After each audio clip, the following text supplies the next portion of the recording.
Johan, die samesprekings, wat is die basiese punte waarop dit geskoei was? Eerstens is dit, ons praat oor die geleentheid van invoer-uitvoer tussen ons landbouleiers hier in Suid-Afrika en Rusland, in die konteks van BRICS, in die konteks van die verhouding wat al klaar bestaan tussen ons regerings op 'n politiese ook vlak. Die ding is, politiek is baie goed om te praat en te beplan en om te beloof, maar as elke sektor van die samelewing, privaat, industrie, saam met ook die politiek kan saamwerk, dan kan ons iets vinniger regkry.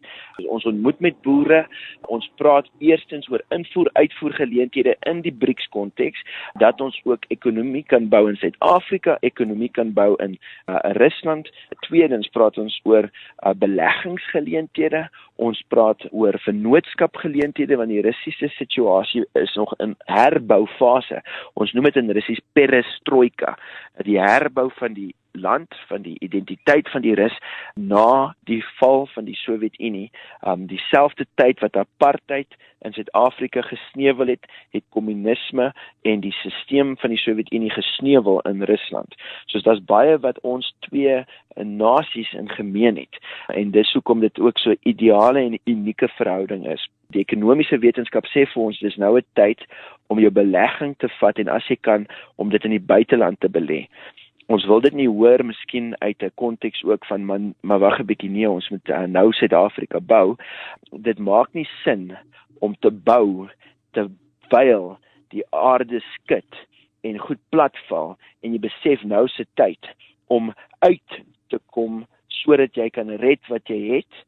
En dis hoekom ons gaan praat oor die derde punt, wat vir my hooplik 'n meer tydelike oplossing is, om ook te kyk, want as die huis brand, is dit beter om jou familie eers te kry tot 'n punt waar jy kan kyk, maar waar, en ons praat nie van die land in die algeheel nie, maar miskien is daar mense wie sit in 'n situasie waar hulle nie hoop sien nie. Hulle sien hoe die land en die politici en die media 'n boodskap oorbring, wat dit van ons volke van Suid-Afrika moeilik maak, en dat ons seer kry, ons verstaan nie, maar waar is die hoop, waar kan ons net so bietjie ondersteuning kry, waar kan ons net so bietjie solidariteit kry? En ek praat nou nie net van spesifieke, of net van een byvoorbeeld, 'n groep in Suid-Afrika, of dit nou polities links of regs is nie, of dit nou wit of swart is nie, of dit nou boer of Zulu of Xhosa of wat ook daai realiteit is. As ons praat oor ekonomiese deurbraak en geleentheid, praat ons ook van die verskansing geleentheid wat daar is in internasionale belegging. Hoekom kan ons dit dan ook nie hou in die BRICS konteks nie, waar ons praat oor die nodige belegging en uitbreiding ook van besigheid in die buiteland. Die wet laat dit toe, daar is instansies wat dit moontlik maak, voertuie wat mens moet gebruik.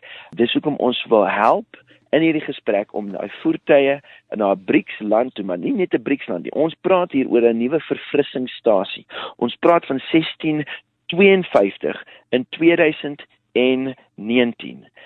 Derdens is die punt ook van myself tot toepassing is, dit is ook die woon en werk in Rusland geleentheid.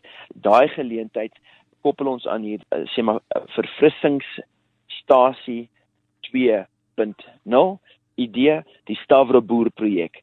En dit is waar, soos Jan van Riebeeck byvoorbeeld in 1652 saam met sy Franse hugenoot vrou kom woon het by die Kaap van die Goeie Hoop, sê ons maar Stavropol, die stad van die kruis in Grieks, Stauros en Polis, die stad van die kruis, is 'n moontlike Kaap van die Goeie Hoop vir ons bedeling, vir diegene wie hulle self ook wil sien, as deel van 'n span, om hierdie verhouding met die Asiamark, want tussen China, India en Rusland, sit ons met biljoene mense, wie nie op hierdie stadium genoeg kwaliteit kos op die tafels kry nie. En wat die grootste mark in die wêreld en geleentheid in die wêreld tans is, vir ontwikkeling van landbou, en ook die voeding van biljoene mense.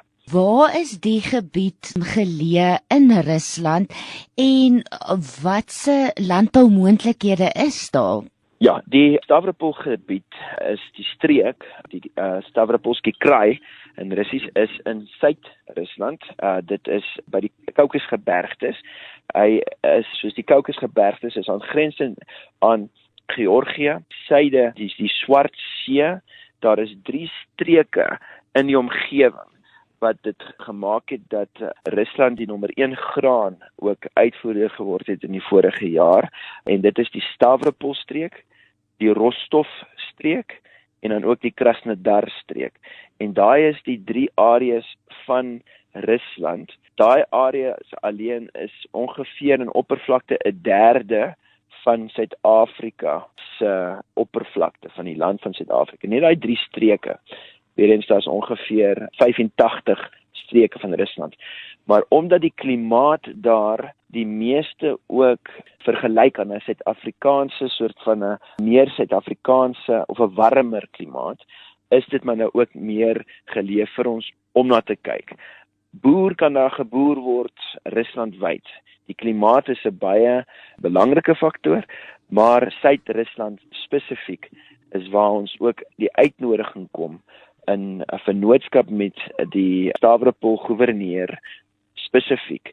Word daar ook gewerk met hierdie verhouding op die hoër vlak van die boereunies en politieke leierskap om te kyk hoe kan daar in die BRICS-raamwerk ook nou die uitnodiging nie net bevestig word nie, maar die uitnodigings bevestig, maar hoe kan hierdie ontwikkeling nou bewerkstellig word?